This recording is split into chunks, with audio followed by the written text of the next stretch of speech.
আমি বানাচ্ছি লইট্টা মাছের পোলাও, খুব ইজি প্রসেসে। সেজন্য প্রথমে কড়াইয়ে তেল গরম করে তাতে রসুন আর পেঁয়াজ ভালো করে ভেজে নেব।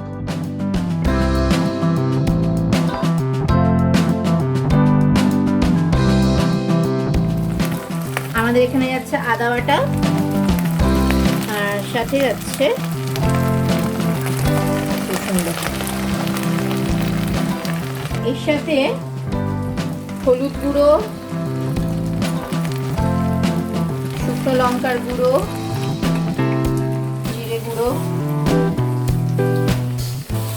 ভালো করে সমস্তটা মিশিয়ে নিচ্ছি। যেহেতু পোলাও তাই দড়ার সাথে এখানে যাবে চিনি মহারাজ। এইবার যাবে আমাদের মধ্যে একটা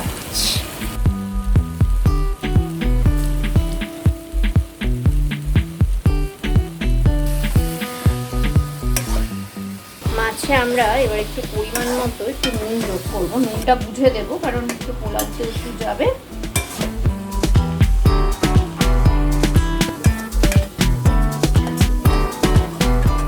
লইট্টা মাছটাকে আমরা এখন ডিস্টার্ব করব না, তো অলমোস্ট হয়ে এসেছে।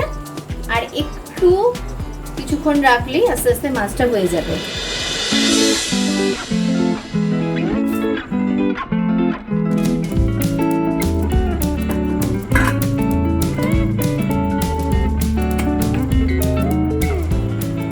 আমরা এই চালটা রাইস কুকারে করে নিয়েছিলাম। তো রাইস কুকারে করে নেওয়ার পর এবার আমরা এটা এখানে যোগ করছি। আমরা এখানে সামান্য একটু নুন যোগ করছি।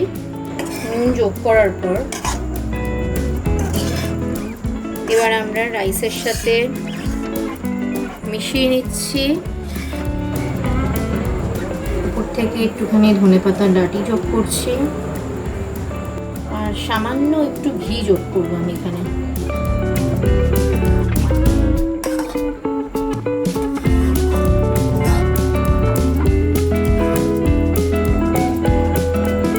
আশা করছি অত্যন্ত সহজ আর ঘরোয়া পদ্ধতিতে তৈরি এই লোটে মাছের পোলাওয়ের রেসিপিটা আপনাদের ভালো লেগেছে।